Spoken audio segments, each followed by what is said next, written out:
సత్యసాయి జిల్లా పుట్టపర్తి ఎమ్మెల్యే పల్లె సింధూరారెడ్డి అస్వస్థ గురయ్యారు. పుట్టపర్తి పట్టణంలో నిర్వహించిన తిరంగా ర్యాలీలో పాల్గొన్న ఎమ్మెల్యే అస్వస్థ గురయ్యారు. వాంతులు చేసుకోవడంతో నడవలేకపోయిన ఎమ్మెల్యేను హుటాహుటిన కొత్త చెరువు ప్రభుత్వ ఆసుపత్రికి తీసుకెళ్లారు అధికారులు. కొత్త చెరువు ప్రభుత్వ ఆసుపత్రిలో చికిత్స పొందుతున్నారు ఎమ్మెల్యే పల్లె సింధూర. ఎమ్మెల్యే పల్లె సింధూరకు దగ్గరుండి వైద్య చికిత్సలు అందిస్తున్నారు మాజీ మంత్రి పల్లె రఘునాథరెడ్డి.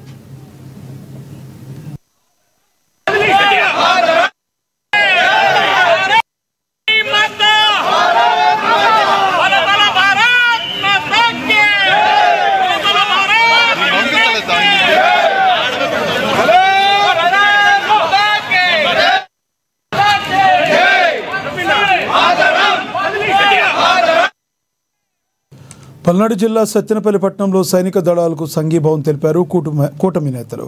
వందే మాతరం, భారత్ మాతాకి జై అంటూ నినాదాలతో ర్యాలీని హోరెత్తిచ్చారు. అన్ని రంగాల్లో దేశం దూసుకుపోతుందని, అసూయతోనే పాకిస్తాన్ కుట్రలు చేస్తుందన్నారు.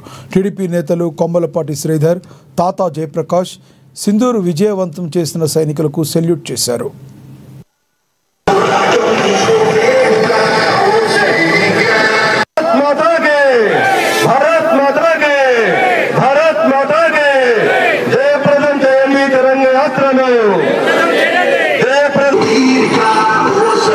जय